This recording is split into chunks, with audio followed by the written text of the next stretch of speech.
말도 못하는 과부라오. 벼루 하나 끌어안은 것 말고는 쓸모가 없으니 헐값에 데려가시오.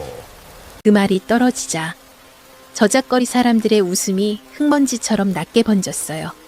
젊은 과부 연하는 아무 대꾸도 하지 못한 채 품속에 낡은 벼루만 두 팔로 꼭 끌어안고 있었지요. 그때 가난한 선비 강도윤이 가진 엽전 전부를 내놓고 그녀를 데려갔어요. 사람들은 선비가 쓸모없는 짐을 샀다고 수군댔지만 그날 밤 이상한 일이 벌어졌지요. 모두가 잠든 초가집 사랑방에서 사각, 사각, 부시종이를 긁는 듯한 소리가 들려온 겁니다. 말 못하는 과부의 방에서요. 훗날 그 글소리가 한 고을의 거짓을 깨울 줄은 그때 아무도 알지 못했어요. 구독과 좋아요를 눌러주시고 지금 어디에서 듣고 계신지도 댓글로 남겨주세요. 그곳으로 따뜻한 이야기 한 그릇을 보내드리겠습니다. 자, 그럼 오늘도 감동적인 옛날 이야기 지금 바로 시작합니다.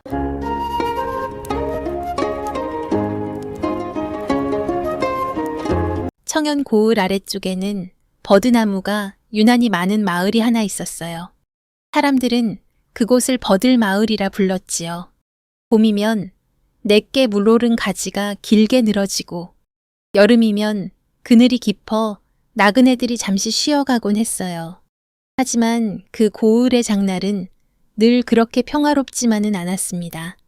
먹고 살 길이 막힌 사람은 가진 것을 내다 팔았고 빚을 진 사람은 품삯을 미리 넘겼고 어떤 이는 제 이름마저 남의 손에 맡겨야 했지요. 그 장날 아침 저작거리 한복판에 젊은 과부 하나가 무릎을 꿇고 있었어요. 이름은 한연화였지요.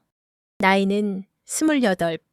아직 젊다 할 수 있었지만 얼굴빛은 오래 말라붙은 종이처럼 희었습니다. 낡은 치마 끝은 진흙에 젖어 있었고 머리에는 비녀 하나 제대로 꽂혀 있지 않았어요. 그런데도 그녀가 놓지 않는 것이 하나 있었지요. 보자기에 싼 낡은 벼루였습니다. 남들이 보기에는 아무 값도 없어 보이는 물건인데 연화는 그것만은 어린아이 품듯 끌어안고 있었어요. 그녀를 끌고 온 이는 장사치 박두칠이었어요. 두칠은 원래 장터에서 곡식도 팔고 헛물건도 사고 팔던 자였는데 뒤로는 윤참봉 집에 심부름도 하던 사람이었지요. 그는 사람들 앞에서 연화의 어깨를 툭 치며 말했어요. 말도 못하는 과부라오.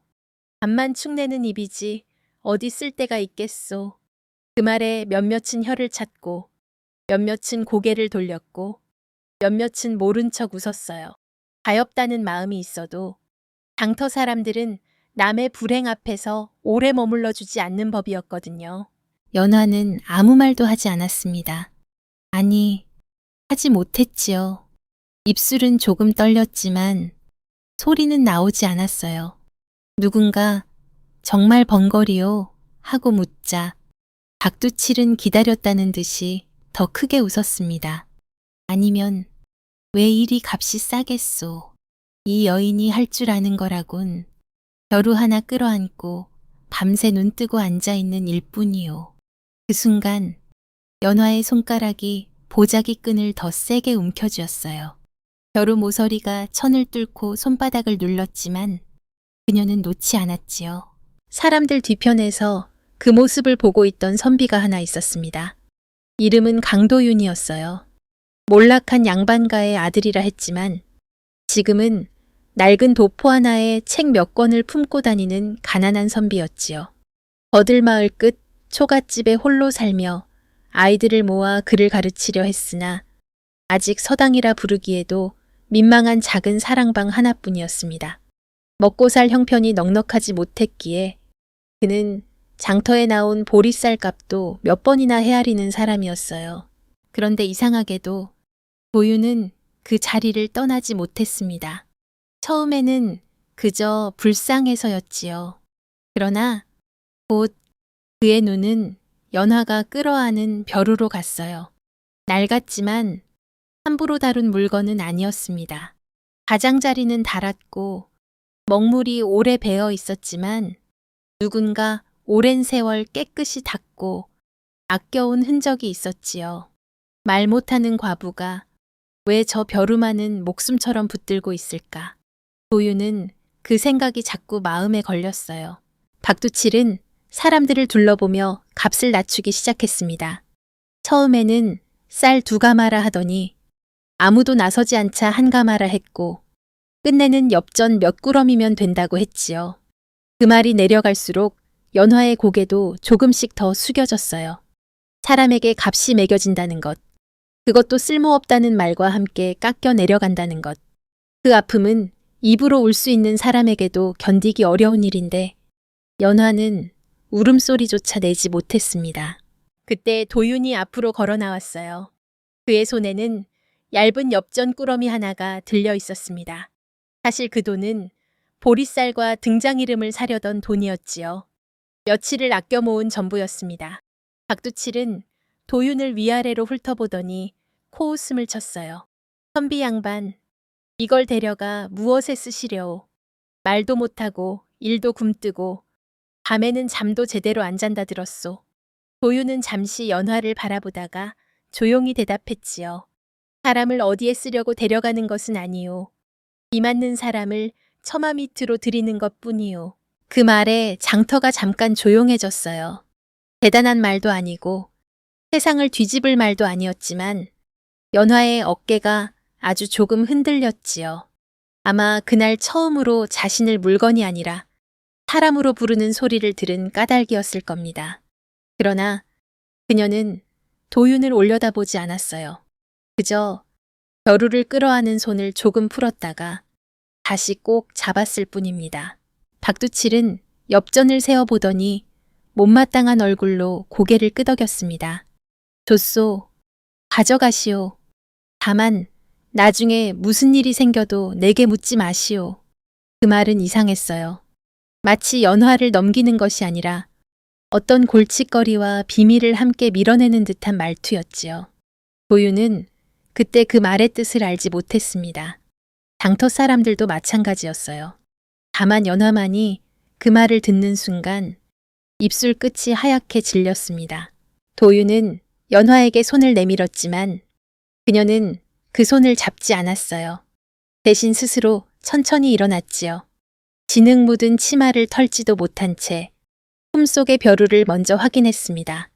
그러고는 도윤보다 반걸음 뒤에서 조용히 따라 걸었어요. 장터를 빠져나가는 길에 아이 하나가 뒤따라오며 물었습니다. 아저씨, 저 아주머니는 왜 말을 못해요? 도윤은 대답하지 못했어요. 연화도 멈추지 않았습니다. 다만 그녀의 눈가에 아주 희미한 물기가 맺혔다가 사라졌지요. 버들마을 끝 도윤의 초가집은 낮은 산비탈 아래에 있었습니다. 마당에는 오래된 장독 몇 개와 비스듬히 기운 나무 평상이 있었고 사랑방 문살은 군데군데 종이를 덧대어 놓았지요. 가난한 집이었지만 지저분하지는 않았어요. 도윤은 연화에게 아궁이 곁 따뜻한 물을 내어주고 작은 방 한 칸을 비워주었습니다. 무서워하지 마시오. 이 집에서는 누구도 그대를 때리거나 팔지 않을 것이오. 연화는 그 말을 듣고도 고개만 숙였어요. 하지만 물그릇을 받는 두 손이 조금 떨렸습니다. 그날 저녁 도윤은 죽을 끓였습니다. 쌀보다 물이 더 많은 묽은 죽이었지만 오래 굶은 사람에게는 그마저도 귀했지요. 연화는 숟가락을 들기 전에 품속의 보자기를 옆에 내려놓았습니다. 도윤은 그제야 벼루를 제대로 보았어요. 손바닥 2개만 한 검은 벼루, 한쪽 모서리는 살짝 깨져 있었고 밑바닥에는 다른 자국이 있었습니다.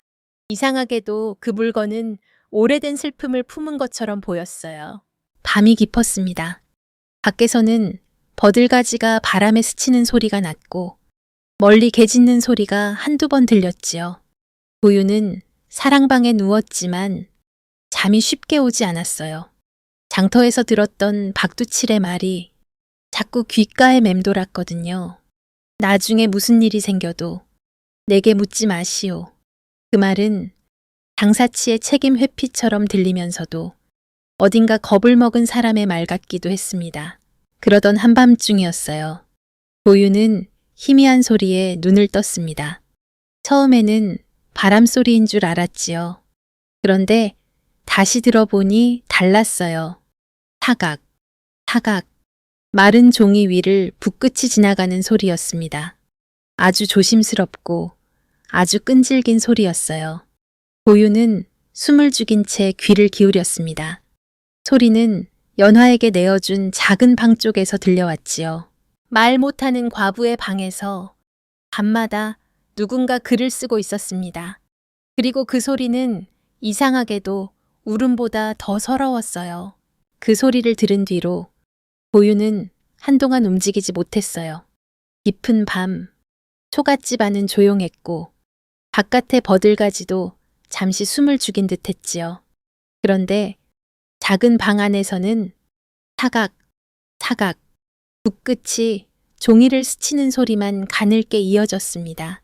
글을 쓰는 소리라면 이상할 것도 없겠지만 도윤의 마음이 서늘해진 까닭은 따로 있었어요.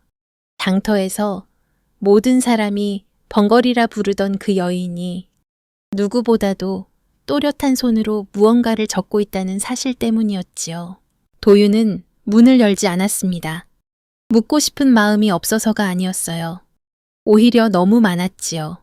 왜 말을 못하는지, 왜 저 벼루를 그토록 품고 다니는지, 밤마다 무엇을 쓰는지, 그리고 그 글이 누구에게 닿아야 하는 것인지.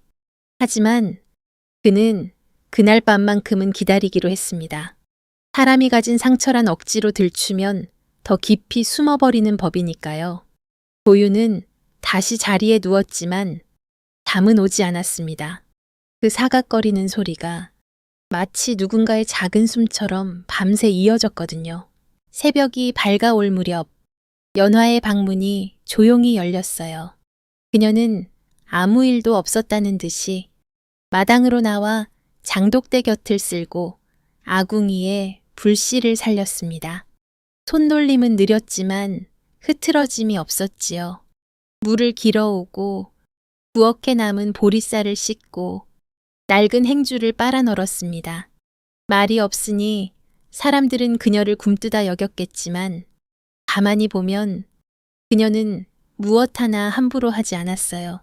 그릇 하나를 놓을 때도 소리가 나지 않게 놓고 빗자루질을 할 때도 문지방 먼지까지 조심스레 모았습니다. 도유는 그 모습을 보며 생각했지요. 저 여인은 쓸모없는 사람이 아니라고요. 다만 세상이 알아보려 하지 않았을 뿐이라고요. 그러나 연화는 도윤의 시선을 느끼면 곧장 고개를 숙였습니다. 감사하다는 말도 두렵다는 말도 왜 데려왔느냐는 물음도 없었어요. 입술은 닫혀 있었고 눈빛은 먼 곳에 묶인 사람처럼 깊었습니다. 도윤이 불편한 것이 있으면 써서라도 알려주시오 하고 말했을 때도 그녀는 잠시 멈추었다가 고개만 저었지요.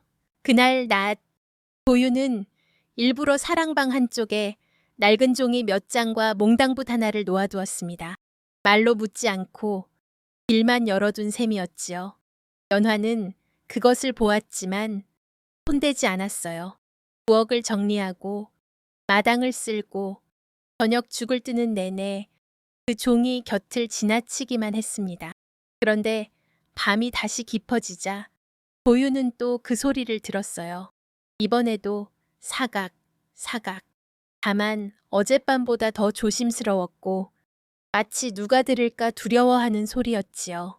그 소리 끝에서 도유는 오래전 들었던 한재문이라는 이름을 떠올렸습니다. 청현관에서 문서를 맡아 쓰던 젊은 서리가 있었다지요. 글씨가 단정하고 성품이 고다 가난한 백성들의 억울한 호소문도 대신 정리해주곤 했다 했어요. 몇 해 전 갑자기 관아의 장부를 훔쳤다는 누명을 쓰고 죽었다는 소문도 있었지요. 도유는 그 일을 자세히 알지 못했습니다. 그저 고을 사람들 입에 잠깐 오르내리다 사라진 일로만 기억하고 있었어요. 그런데 이상하게도 연화의 벼루를 보면 그 이름이 자꾸 마음속에 떠올랐습니다. 사실 연화에게 그 벼루는 그저 문방구가 아니었어요. 오래전 그녀가 아직 말을 잃기 전 남편 한재문과 나란히 앉아 글을 배우던 밤들이 그 안에 남아 있었지요. 재문은 관아설이었지만 집에서는 다정한 지압이었습니다. 그는 연화의 손을 잡고 붓끝에 힘을 빼는 법부터 가르쳐 주었어요. 글은 목소리가 닿지 못하는 곳까지 간다. 재문은 그렇게 말하곤 했지요.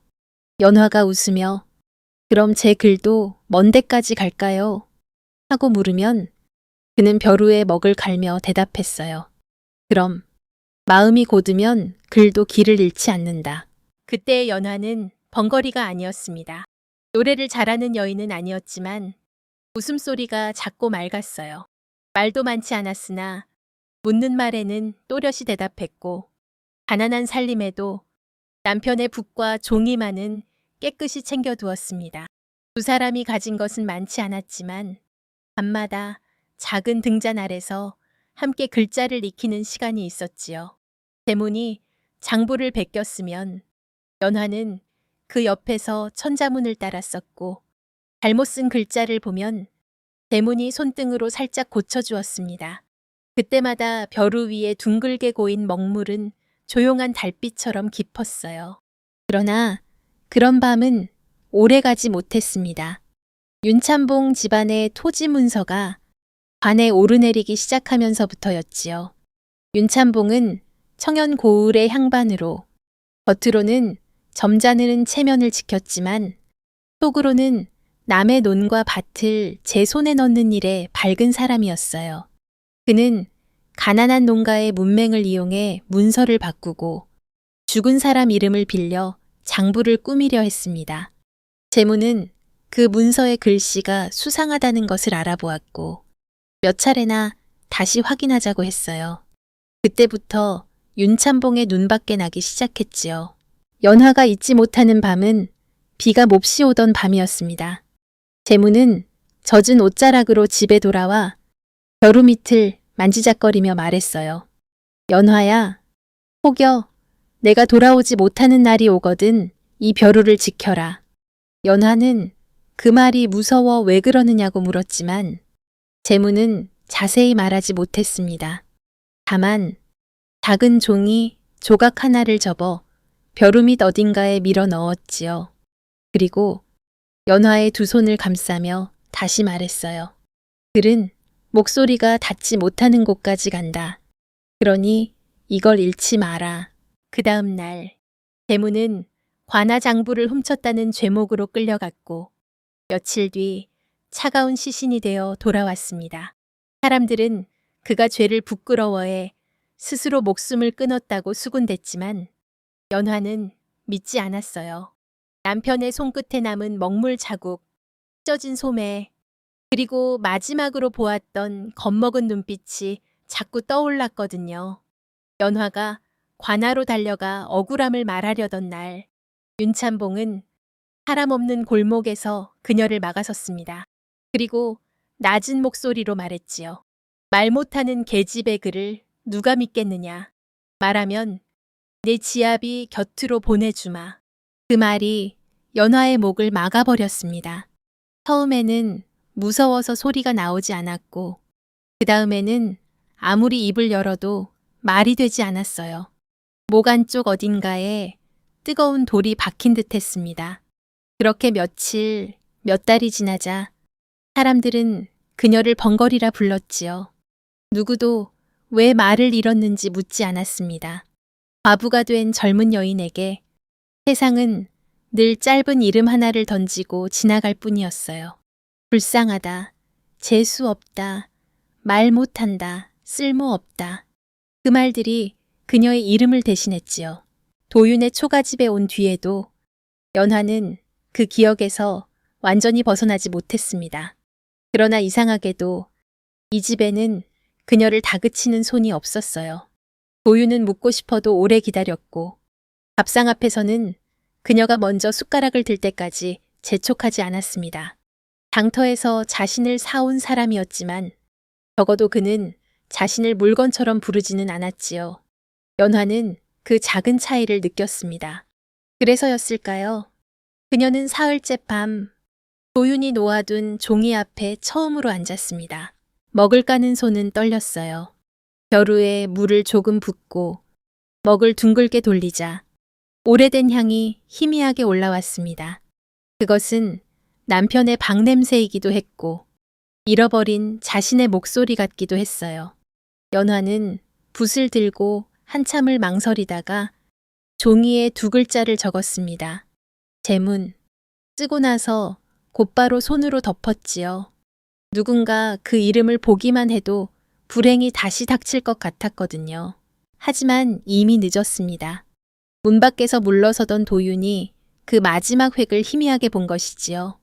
그는 아무 말도 하지 않았지만 가슴이 철렁 내려앉았습니다. 죽은 관아 서리 한재문, 그리고 말 못하는 과부 한연화, 벼루, 밤마다 들리는 글소리, 서로 떨어져 있던 조각들이 아주 천천히 한 곳으로 모이기 시작했어요. 그런데 바로 그 무렵 마을에도 이상한 소문이 돌기 시작했습니다. 도윤의 집에 들인 벙어리 과부가 밤마다 죽은 사람 이름을 쓴다는 것이었지요. 누가 보았는지 어디서 들었는지 알 수 없었지만 소문은 장터보다 빠르게 퍼졌습니다. 누군가는 귀신이 붙었다 했고 누군가는 도윤이 집안 망할 일을 들였다고 했어요. 연화는 낮에는 더 말없이 일했고 밤에는 더 깊이 숨어 글을 썼습니다. 희망처럼 보였던 조용한 처마 밑에도 어느새 오래된 그림자가 스며들고 있었지요. 그리고 어느 저녁 도윤이 아궁이에 불을 지피고 있을 때였습니다. 문 밖에서 거친 발소리가 멈추더니 낯선 사내의 목소리가 들렸어요. 선비 양반, 그 벙어리 과부를 데려간 집이 여기요? 도윤이 문을 열자 윤참봉 집 하인 하나가 비에 젖은 갓을 털며 서 있었습니다. 그의 눈은 도윤이 아니라 방 안깊숙이 놓인 낡은 벼루 쪽을 먼저 찾고 있었지요. 윤참봉 집 하인의 눈길이 방 안을 훑는 순간 도윤은 먼저 문턱을 반쯤 막아섰어요. 그 눈빛이 사람을 찾는 눈빛이 아니라 물건을 찾는 눈빛처럼 보였거든요. 하인은 비에 젖은 갓을 손으로 털며 억지 웃음을 지었습니다. 별일은 아니오. 우리 참봉 어른께서 그 여인의 안부를 물으라 하셔서 왔소. 장터에서 헐값에 넘겨진 사람이라도 본래 남의 빚에 묶인 몸이었으니 함부로 사라지면 곤란하지 않겠소. 말은 점잖으른 척했지만 끝마다 가시가 돋아 있었지요. 도윤은 조용히 대답했어요. 사람이 짐짝도 아니고 빈 문서에 묶여 오갈 수는 없소. 이제 이 집에 머무는 사람이니 안부를 물을 일도 데려갈 일도 없소. 하인은 피식 웃더니 고개를 조금 기울였습니다. 선비 양반은 아직 세상 일을 잘 모르시는군. 그 여인에게는 붙은 말이 많소. 밤마다 글을 쓴다지요? 벙거리가 글을 쓰면 그게 글이겠소. 흥한 잡소리지. 그 말이 떨어졌을 때 방 안쪽에서 아주 희미한 움직임이 있었어요. 연화가 숨을 삼킨 것이었지요. 도윤은 그 소리를 듣고 뒤돌아보지 않았습니다. 대신 하인의 얼굴을 똑바로 바라보았어요. 글은 입으로 쓰는 것이 아니오.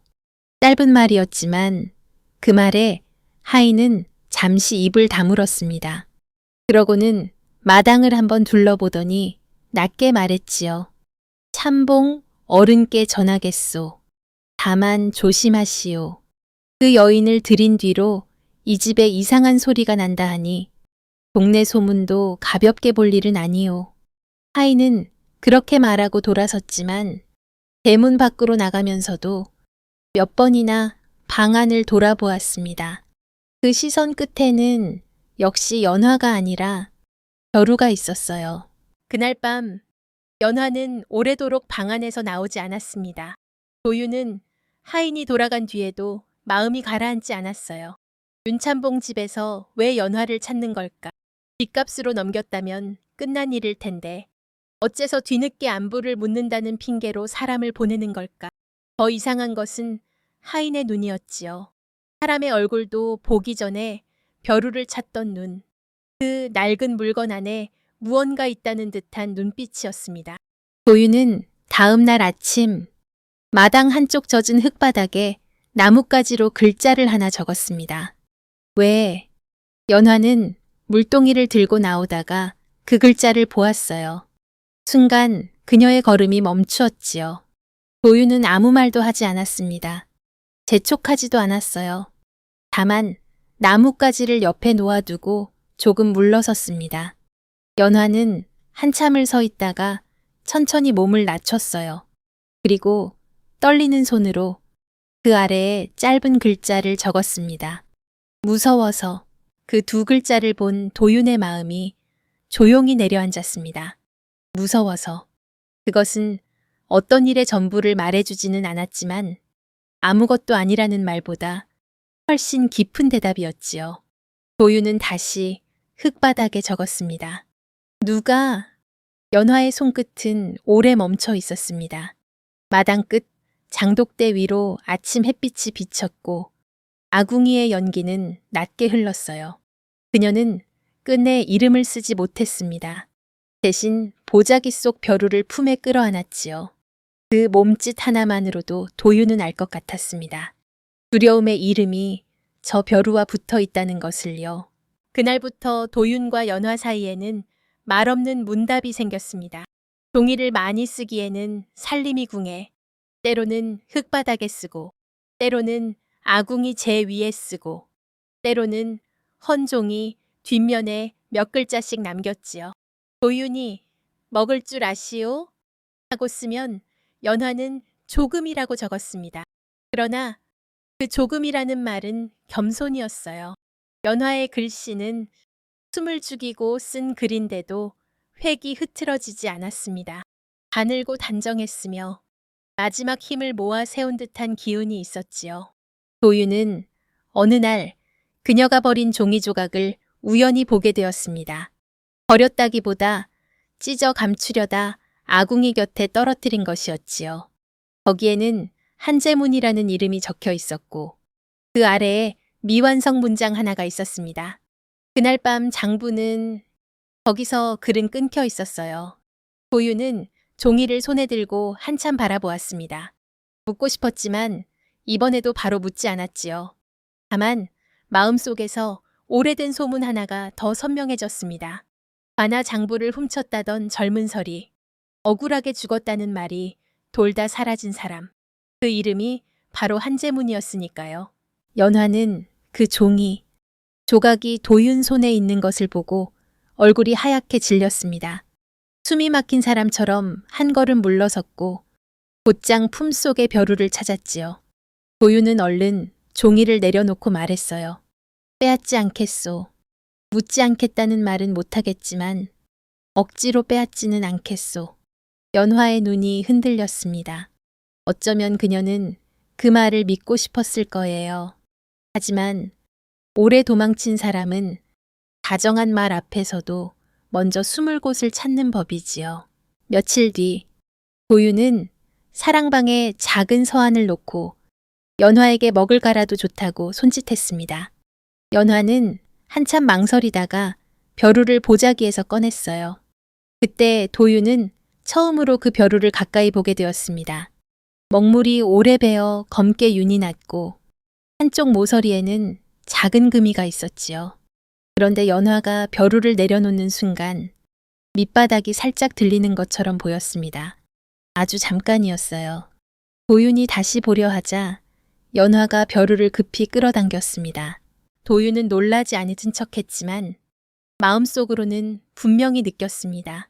저 벼루에는 빈틈이 있다고요. 그냥 금이 아니라 누군가 일부러 만든 얇은 틈이 있을지도 모른다고요. 더구나 벼루 밑 가장자리에는 먹물과는 다른 붉은빛 얼룩이 아주 희미하게 남아 있었습니다. 피 같기도 했고 오래된 붉은 먹 같기도 했어요. 연화는 그 자리를 손바닥으로 가렸지요. 그 손등에는 아직 며칠 전 벼루를 꽉 쥐다 생긴 푸른 멍이 남아 있었습니다.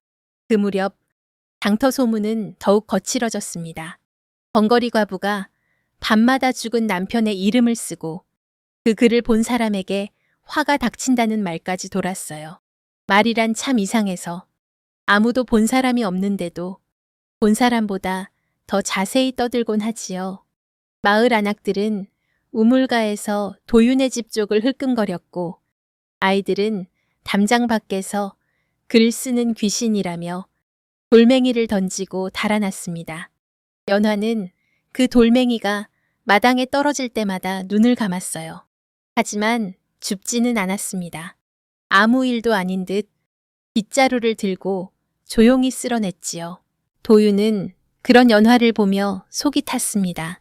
그러나 함부로 편들면 소문은 더 커질 터였어요. 그래서 그는 다른 길을 생각했습니다. 마을 아이들에게 글을 가르치겠다고 했던 오래된 마음을 다시 꺼내보기로 한 것이지요. 아이들이 담장 밖에서 놀리러 오면 그는 문을 열고 불러들였습니다. 돌을 던질 힘이 있으면 글자 하나라도 써보거라. 아이들은 처음에는 웃었지만 도윤이 흙바닥에 글자를 적어주자 하나둘 호기심을 보였습니다. 연화는 방 안에서 그 모습을 조용히 바라보았어요. 그러던 어느 날 아이 하나가 삐뚤게 쓴 글자를 들고 와 도윤에게 물었습니다. 도윤은 잠시 자리를 비운 뒤였고 아이는 마당에 서서 우물쭈물했지요. 연화는 문틈으로 그 글자를 보았습니다. 너무 삐뚤어 알아보기 어려웠지만 아이가 얼마나 애썼었는지는 보였어요. 그녀는 망설이다가 방에서 나와 아이 손의 종이를 조심히 받았습니다. 그리고 자신의 작은 붓으로 한 획 글자의 모양을 고쳐주었지요. 아이는 눈을 동그랗게 뜨고 그녀를 보았습니다. 아주머니, 글 잘 쓰네. 그 말은 작았지만 연화에게는 오래전 끊어진 다리 위에 놓인 첫 널빤지 같았어요. 하지만 그 작은 따뜻함도 오래 숨겨지지 않았습니다. 아이가 집에 돌아가 자랑하듯 말한 것이 우물가로 번졌고 우물가의 말은 곧 윤참봉 집 대문까지 흘러갔지요. 그 소식을 들은 박두칠은 얼굴빛이 변했습니다. 그는 그날 저녁 윤참봉 집 사랑채로 불려갔어요. 방 안에는 등잔불 하나가 낮게 타고 있었고 윤참봉은 붓을 든 채 문서를 내려다보고 있었습니다. 두칠이 엎드리자 윤참봉은 고개도 들지 않고 물었지요. 그 과부가 아직도 벼루를 지니고 있다더냐. 박두칠은 이마를 바닥에 붙이고 대답했습니다. 그렇다 합니다. 선비집에서도 놓지 않는답니다. 윤참봉의 붓끝이 잠시 멈췄어요. 먹물 한 방울이 종이 위에 떨어져 검게 번졌습니다. 그는 아주 낮은 목소리로 말했지요. 번거리라 해서 마음을 놓았더니 손이 살아 있었구나. 그 말에는 오래된 두려움과 분노가 함께 섞여 있었습니다. 두칠은 감히 고개를 들지 못했어요. 윤참봉은 잠시 뒤 서랍에서 낡은 문서 하나를 꺼냈습니다. 봉안자리가 닳고 종이 끝이 누렇게 바랜 문서였지요. 그는 그것을 손끝으로 누르며 중얼거렸습니다. 말 못하는 계집의 글을 누가 믿겠느냐 했더니 그러고는 입을 다물었습니다. 말끝을 삼킨 사람의 얼굴에는 걱정보다 계산이 먼저 떠올랐지요. 그에게 연화는 불쌍한 과부가 아니었습니다.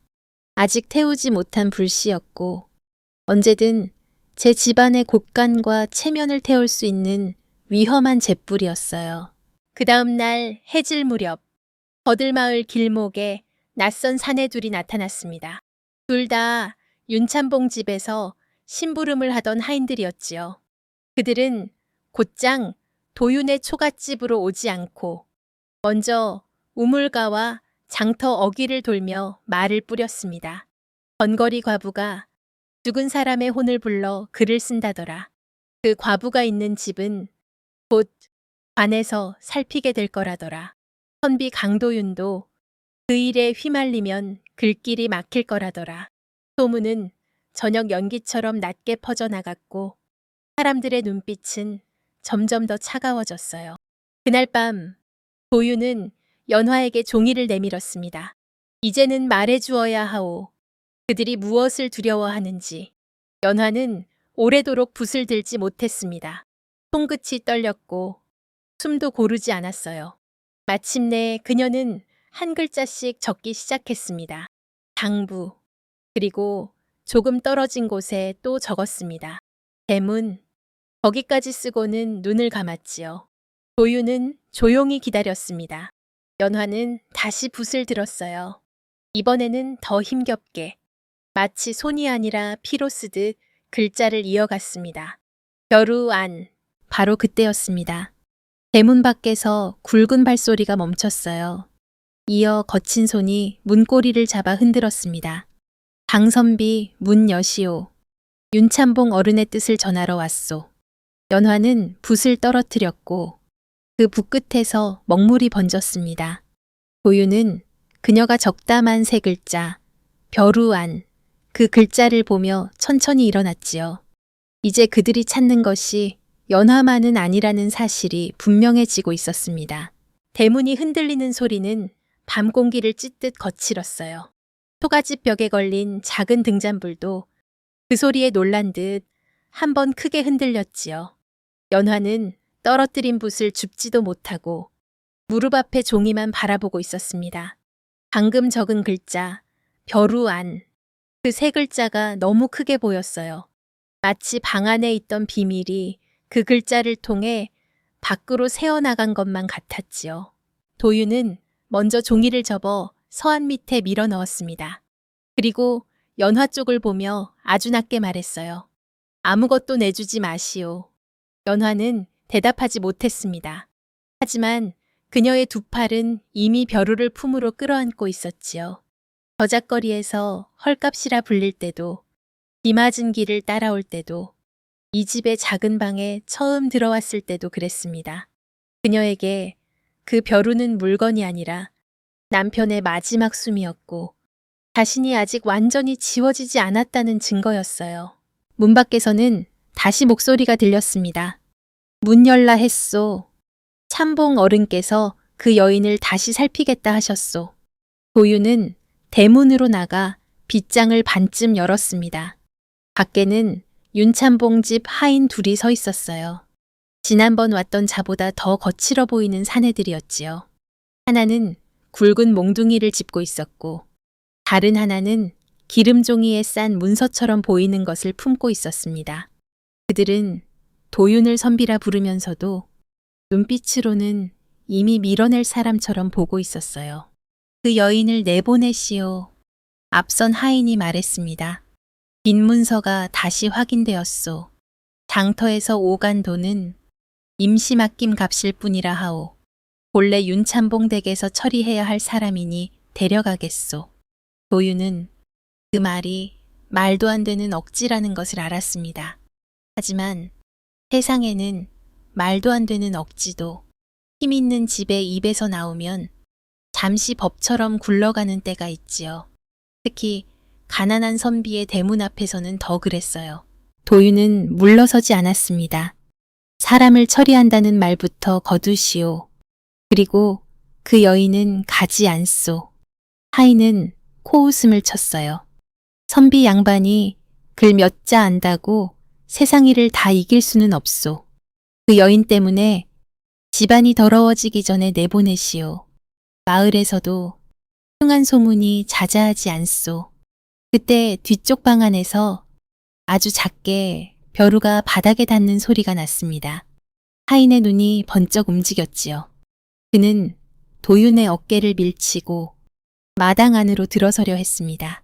도윤이 막아섰지만 힘으로는 밀렸어요. 가난한 선비의 마른 몸으로 당정 둘을 막기에는 벅찼지요. 결국 하인 하나가 마당에 발을 들였고 다른 하나가 방 쪽으로 눈짓했습니다. 그 물건도 가져오라 하셨소. 벼루 말이오. 과부가 품고 다닌다는 그 낡은 벼루. 그 말에 연화는 방 안에서 몸을 움츠렸어요.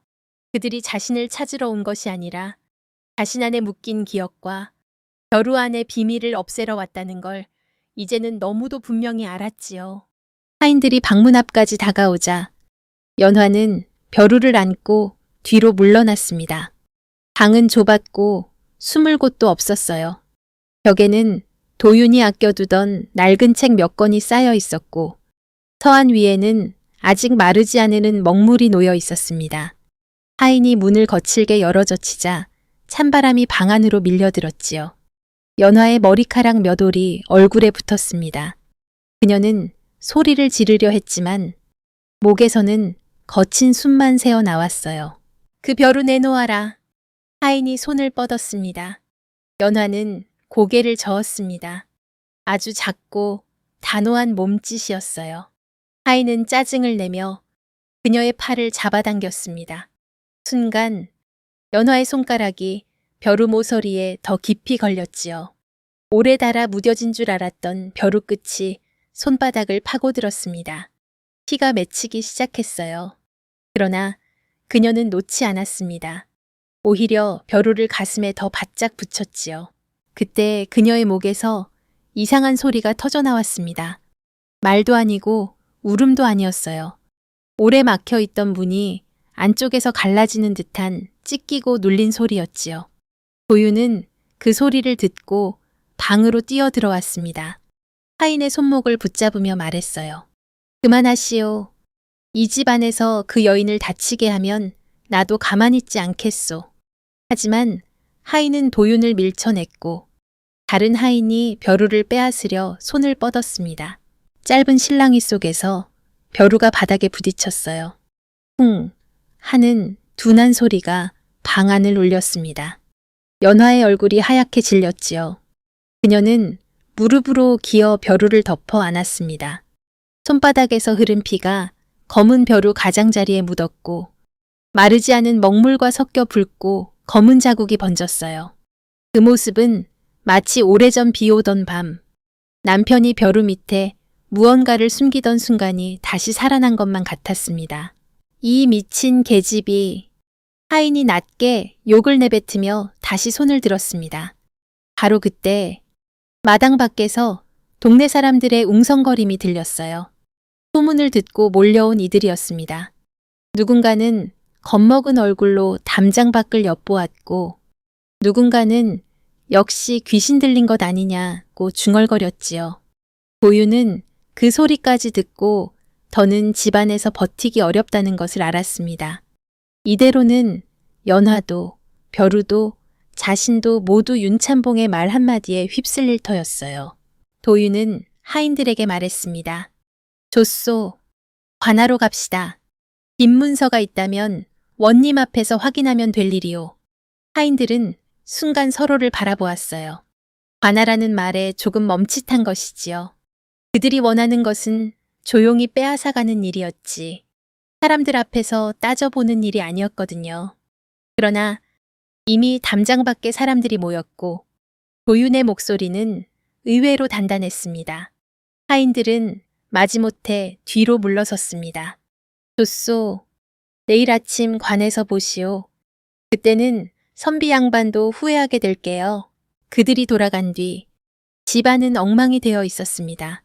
종이는 흩어지고 등자는 기울어졌고 아궁이 불씨도 거의 꺼져 있었어요. 연화는 방 한가운데 주저앉아 벼루를 끌어안은 채 떨고 있었습니다. 피가 손목 아래로 흘러 치마폭에 떨어졌지요. 도윤은 물을 데워 상처를 씻기려 했지만 연화는 처음에는 손을 내주지 않았습니다. 벼루를 놓으면 다시 빼앗길 것만 같았던 겁니다. 노흐라는 말이 아니요. 도윤이 조용히 말했어요. 잠시만. 그 손을 살리자는 말이오. 글을 쓰려면 손이 있어야 하지 않소. 그 말에 연화의 눈이 흔들렸습니다. 글을 쓰려면 손이 있어야 한다. 누구도 그녀에게 그런 식으로 말한 적은 없었어요. 사람들은 그녀에게 말을 못한다고 했고 쓸모 없다고 했고 흉하다고 했지요. 그런데 도윤은 그녀의 손을 아직 무언가를 할 수 있는 손으로 보았습니다. 연화는 아주 천천히 한 손을 내밀었습니다. 도윤은 찢어진 손바닥을 깨끗한 천으로 감싸주었어요. 상처는 깊지는 않았지만 길게 벌어져 있었습니다. 벼루 모서리를 얼마나 세게 움켜쥐었는지 손바닥 한가운데에 검붉은 자국이 남아 있었지요. 연화는 아픔보다도 벼루 밑을 더 걱정하는 눈치였습니다. 도유는 그것을 알아차렸지만 아직 묻지 않았습니다. 대신 벼루를 그녀 앞에 조용히 내려놓았어요. 여기 있소. 아무도 가져가지 못하게 하겠소. 하지만 다음 날 관아의 문턱은 생각보다 차가웠습니다. 도유는 연화와 함께 아침 일찍 청연관아로 갔어요. 연화는 손에 천을 감고 벼루를 보자기에 싸품고 있었습니다. 동원 앞에는 윤참봉의 하인과 박두칠이 먼저 와 있었고 몇몇 구경꾼들도 모여 있었지요. 윤참봉은 직접 나오지 않았습니다. 대신 빈 문서라며 누런 종이 한 장을 내보냈어요. 거기에는 연화가 죽은 남편의 빚을 대신 갚지 못해 윤참봉 집에 몸을 맡겼다는 내용이 적혀 있었습니다. 도유는 그 문서가 이상하다고 말했어요. 글씨도, 날짜도, 인장이 찍힌 자국도 어딘가 수상하다고 했지요. 그러나 관아의 아전은 귀찮은 얼굴로 문서를 훑어보고 말했습니다. 강선비, 지금 이 자리에서 따질 수 있는 것은 문서뿐이요. 저 여인이 아니라 한다고 말할 수 있는 것도 아니고 글로 쓴다 해도 그게 제 손인지 어찌아오. 그러고는 연화를 힐끗 보며 덧붙였지요. 번거리 과부, 말만으로는 어렵소. 그 말은 연화에게 또 한 번 칼처럼 꽂혔습니다. 말 못하는 계집의 글을 누가 믿겠느냐. 오래전 윤참봉이 골목에서 속삭였던 말과 다르지 않았어요. 관아의 마당은 넓었지만 연화는 숨을 쉴 곳이 없는 좁은 항아리 안에 갇힌 듯 했습니다. 그녀는 무언가를 쓰려 했지만 손이 떨려 붓을 잡지 못했습니다. 손바닥의 상처가 문제가 아니었어요. 아무리 써도 믿지 않겠다는 세상의 벽이 다시 그녀 앞에 선 것이었지요. 도유는 끝까지 물러서지 않으려 했습니다. 하지만 아전은 내일 다시 오라며 사람들을 흩어버렸어요. 확실한 증거가 없으면 더 소란을 만들지 말라는 말도 했지요. 관아 문을 나서는 길, 사람들의 수군거림이 뒤따랐습니다. 저 과부 때문에 강선비도 큰일 나겠네. 윤참봉 지비를 누가 이기겠나. 번거리 글이 무슨 증거가 되겠어. 그 말들이 날벌레처럼 연화의 귀 주변을 맴돌았습니다. 집으로 돌아오는 길은 멀고도 조용했습니다. 도유는 몇 번이나 말을 걸려 했지만 연화의 걸음이 너무 조심스러워 차마 입을 열지 못했어요. 그녀는 넘어질 듯 하면서도 벼루만은 꼭 안고 걸었습니다. 집에 도착하자마자 방 안으로 들어가 문을 닫았지요. 해가 지고 저녁도 지나고 밤이 깊어도 그녀는 나오지 않았습니다. 도유는 문 앞에 죽그릇을 놓아두었지만 그릇은 그대로 식어갔어요. 그리고 한밤중 다시 글소리가 들렸습니다. 이번에는 이전과 달랐어요. 조심스러운 사각거림이 아니라 무너지는 마음을 붙들어 매듯 급하고 아픈 소리였습니다. 타각, 타각, 타각. 붓끝이 종이를 파고드는 듯 했지요. 도유는 더 기다리지 못하고 조심스레 문을 열었습니다. 연화는 등잔 앞에 앉아 있었습니다. 얼굴은 눈물로 젖어 있었고 상처난 손에는 다시 피가 배어 나왔어요. 그런데도 그녀는 쓰고 있었습니다. 쓰지 않으면 사라질 사람처럼, 말하지 못한 세월을 한꺼번에 꺼내놓는 사람처럼요. 종이에는 짧고 끊어진 문장들이 적혀 있었습니다. 재물은 훔치지 않았다. 당부는 윤참봉 집에서 바뀌었다. 그날 밤 나는 보았다. 벼루 안에 여기까지 쓴 뒤 연화의 붓끝이 멈췄습니다. 그녀는 숨을 크게 들이마셨지만 몸이 옆으로 기울었어요. 도윤이 달려가 붙잡지 않았다면 그대로 바닥에 쓰러졌을 겁니다. 붓은 그녀의 손에서 굴러떨어졌고 먹물이 종이 위로 번졌습니다. 도윤은 연화를 부축해 눕히고 그녀가 쓰다만 마지막 줄을 바라보았습니다. 벼루 안에 그 뒤는 비어 있었지요. 그런데 그 비어 있는 자리가 오히려 더 무거웠어요. 세상이 믿지 않는 글, 관아가 받아주지 않는 침묵, 윤참봉이 두려워하는 벼루. 그 모든 것이 한 줄 끝에 매달려 있었습니다. 그 밤, 연화는 열이 올라 혼자 숨을 몰아쉬었습니다. 도유는 젖은 수건을 갈아주며 날이 밝기만을 기다렸어요. 그러나 마음 한구석에서는 분명히 알 수 있었습니다. 이제 이 집은 더 이상 안전한 처마 밑이 아니었습니다. 연화를 살리려면, 그리고 그녀가 지켜온 벼루의 비밀을 잃지 않으려면 이 마을 끝 초가집을 떠나야 한다는 것을요. 그날 새벽, 버들마을에는 안개가 낮게 내려앉아 있었어요. 마을 어귀의 버드나무 가지들이 젖은 머리칼처럼 늘어져 있었고 다구는 소리도 유난히 멀게 들렸지요. 도유는 밤새 거의 눈을 붙이지 못했습니다. 연화의 열이 조금 내리기를 기다렸다가 아직 어둠이 남아있을 때 작은 보따리 하나를 꾸렸어요. 쌀 한 줌, 마른 행주, 낡은 책 2권, 그리고 연화가 품에서 놓지 않던 벼루. 가진 것이라곤 그것뿐이었지요. 연화는 몸을 일으키기도 힘들어 보였습니다. 손에는 천이 감겨 있었고 얼굴에는 아직 열기가 남아 있었어요. 그래도 도윤이 이 집을 잠시 떠나야 하오 하고 낮게 말하자 그녀는 놀라지 않았습니다. 이미 알고 있었던 사람처럼 천천히 고개를 끄덕였지요. 이 집이 더는 안전하지 않다는 것, 윤참봉이 벼루를 그냥 두지 않을 것이라는 것, 그리고 관아조차 아직은 자신들의 말을 들어주지 않는다는 것을 연화도 느끼고 있었거든요. 도유는 연화에게 벼루를 직접 안겨주었습니다. 이건 그대가 지키시오. 나는 길을 지키겠소. 그 말에 연화의 눈이 잠시 젖었습니다. 예전에는 벼루를 빼앗기지 않으려고 혼자 웅크려야 했지요. 그런데 이제는 누군가가 그 물건을 지켜야 할 것으로 인정해주고 있었습니다. 연화는 보자기를 한 번 더 단단히 묶고 벼루를 품에 안았습니다. 그리고 떨리는 손으로 문지방을 짚고 일어섰어요. 두 사람은 마을 사람들이 깨어나기 전 뒷산으로 이어지는 좁은 길을 따라 걸었습니다. 도윤이 앞서고 연화가 뒤따랐지요. 밤새 비가 지나간 산길은 미끄러웠고 젖은 낙엽이 발밑에서 조용히 눌렸습니다. 연화는 몇 번이나 휘청거렸지만 벼루를 놓지는 않았어요. 도윤은 그때마다 멈추어 그녀가 숨을 고를 때까지 기다렸습니다. 재촉하지 않았고 불쌍하다는 말도 하지 않았지요. 그저 함께 걸었습니다. 때로 사람에게 가장 큰 위로는 끌어주는 손보다 기다려주는 걸음일 때가 있거든요. 그들이 향한 곳은 버들마을 위쪽, 오래된 절터 곁에 남아있는 작은 서당이었습니다.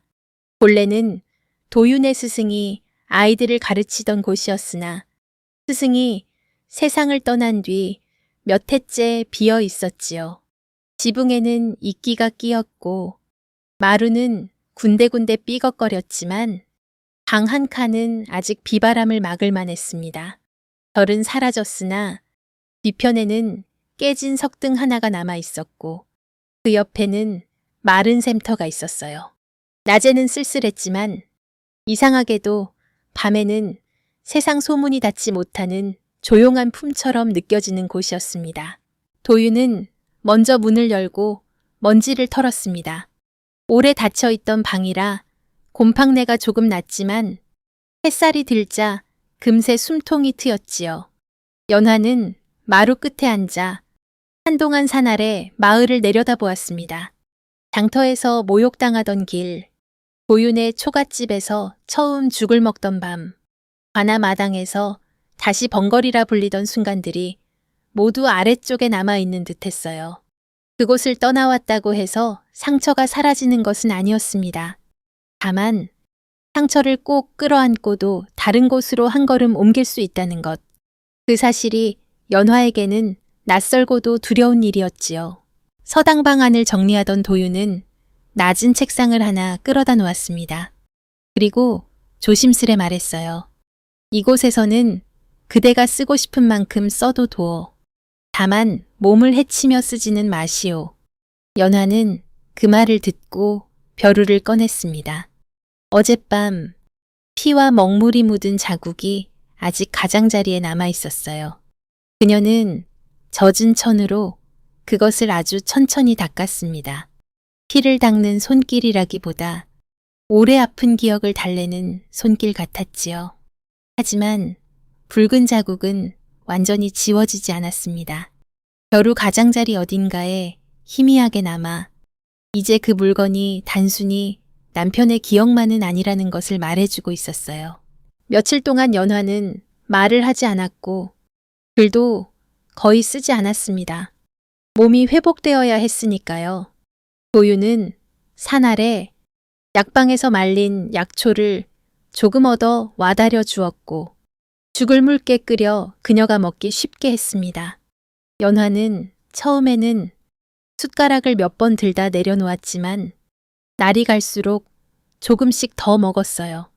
마당에 풀을 뽑고 서당 마루에 먼지를 닦고 아궁이에 불을 피우는 일도 천천히 다시 시작했습니다. 살아야겠다고 결심한 사람의 움직임은 처음에는 아주 작게 보이지요. 그러나 그 작은 움직임들이 쌓이면 어느새 삶은 다시 숨을 쉬기 시작합니다. 그러던 어느 오후였습니다. 산 아래에서 아이들 셋이 올라왔어요. 원래 도윤에게 글을 배우러 오던 아이들이었지요. 어른들은 도윤의 집에 가지 말라 했지만 아이들의 마음은 소문보다 호기심이 앞설 때가 많습니다. 아이들은 서당 마루 밑에서 머뭇거리다가 도윤을 보자 우르르 올라왔어요. 선비님, 이제 여기서 글 가르쳐요? 저 아주머니도 여기 있어요? 아이들의 시선이 연화에게 닿자 그녀는 얼른 고개를 숙였습니다. 도윤은 아이들을 꾸짖지 않았습니다. 대신 낡은 종이와 붓을 꺼내놓고 말했지요. 오늘은 각자 이름을 써보자. 아이들은 마루에 엎드려 삐뚤삐뚤 제 이름을 적었습니다. 글자들이 기울고 색은 서로 붙고 먹물은 여기저기 번졌지요. 그중 가장 어린아이 하나가 자기 이름의 마지막 글자를 자꾸 틀렸습니다. 아이는 입술을 삐죽이며 종이를 구겨버리려 했어요. 그때 연화가 아주 조심스럽게 손을 내밀었습니다. 아이도 도윤도 잠시 멈추었습니다. 연화는 아이의 종이를 받아들고 벼루의 먹을 조금 갈았어요. 상처가 아직 다 낫지 않은 손이었지만 붓을 잡자 이상하리만큼 흔들림이 줄었습니다. 그녀는 아이가 틀린 글자를 지우지 않았어요. 대신 그 옆에 바른 모양을 한번 천천히 써주었습니다. 색이 너무 빠르지도 너무 굳지도 않았지요. 아이가 따라 볼 수 있도록 숨을 고르며 쓴 글씨였습니다. 아이는 눈을 동그랗게 뜨고 말했어요. 아주머니 글씨는 물 흐르는 것 같아요. 그 말에 연화의 어깨가 아주 작게 떨렸습니다. 물 흐르는 것 같다는 말. 그것은 예전에 한재문이 그녀의 글씨를 보며 웃던 말과 닮아 있었어요. 그때 재문은 연화 내 글씨는 버드잎이 물 위에 놓인 듯하다고 했지요. 한동안 잊고 살았던 목소리가 어린아이의 입을 빌려 다시 돌아온 것만 같았습니다. 연화는 고개를 숙였지만 이번에는 숨으려는 고개 숙임만은 아니었어요. 눈물이 떨어질까봐 잠시 감춘 것이었지요. 그날 이후 아이들은 종종 서당에 올라왔습니다. 처음에는 도윤에게 글을 배우러 왔지만 얼마 지나지 않아 연화가 써준 글본을 더 좋아하게 되었어요. 연화는 말로 설명할 수 없었으므로 글자를 크게 써주고 아이의 손을 살짝 잡아 회계 방향을 알려주었습니다. 어느 글자는 산처럼 세우고 어느 글자는 물길처럼 흘려야 한다는 것을 말 대신 손끝으로 가르쳤지요. 아이들은 그녀를 더는 귀신 들린 벙어리라 부르지 않았습니다. 그냥 글씨 아주머니라 불렀어요. 그 이름은 투박했지만 연화에게는 오래간만에 받은 따뜻한 호칭이었습니다. 도윤도 조금씩 달라지는 연화를 보았습니다. 그녀는 여전히 말하지 못했지만 눈빛이 전보다 덜 도망쳤어요. 밤마다 쓰는 글소리도 달라졌습니다. 전에는 쫓기듯 급하고 서러웠다면 이제는 아이들의 글본을 준비하는 차분한 소리가 섞였지요. 타각, 타각. 같은 소리인데도 어떤 날은 울음 같고 어떤 날은 숨결 같았습니다. 도윤은 그 소리를 들으며 생각했어요. 글이 정말 목소리가 닿지 못하는 곳까지 간다면 연화의 글은 언젠가 반드시 닿을 곳을 찾을 거라고요. 그러나 세상은 한 사람의 회복을 가만히 두고만 보지 않았습니다. 아이들 중 하나가 연화가 써준 글본을 집에 가져갔고 그 종이는 우연히 약방 주인 최서방의 눈에 들어갔어요. 최서방은 고을에서 오래 약방을 지킨 사람으로 병든 사람뿐 아니라 관아 심부름꾼들과 서리들도 자주 드나드는 것을 보아오니였지요. 그는 아이가 내민 종이를 보다가 한참 말을 잃었습니다. 그리고 아이에게 물었어요. 이 글씨 누가 써주었느냐? 아이가 해맑게 대답했습니다. 절터서당의 글씨 아주머니요. 그날 해질 무렵 최서방은 약꾸러미 하나를 들고 절터서당을 찾아왔습니다. 도윤은 처음에 그가 연화의 손을 봐주러 온 줄 알았지요. 실제로 그는 연화의 상처를 살피고 약을 발라주었습니다. 그러나 그의 눈은 자꾸 서안 위에 놓인 글본으로 갔어요. 몇 번이나 망설이던 최서방은 마침내 낮은 목소리로 말했습니다. 강선비, 이 글씨를 어디서 배웠소? 도윤은 연화를 바라보았고 연화는 조용히 고개를 숙였습니다. 최서방은 글본 하나를 손에 들고 오래 들여다보았습니다. 색을 꺾는 버릇이 닮았소. 끝을 눌렀다가 살짝 빼는 것도 그렇고 그는 말을 멈췄다가 다시 이었습니다. 이 글씨 오래전 관아장부에서 본 적이 있소. 죽은 한재문서리의 글씨 말이오. 그 이름이 나오는 순간 연화의 손끝이 굳었습니다. 벼루 곁에 놓인 손이 천천히 떨렸지요. 서당 안에는 한동안 아무 소리도 없었습니다. 밖에서는 산새가 늦은 울음을 남기고 있었고 마당 끝 깨진 석등 위로 노을빛이 내려앉고 있었어요. 도윤은 최서방의 얼굴을 바라보았습니다. 거기에는 헛소문을 즐기는 사람의 눈빛이 없었습니다. 오래 묻어둔 일을 다시 떠올리는 사람의 조심스러움이 있었지요. 최서방은 더 낮은 목소리로 말했습니다.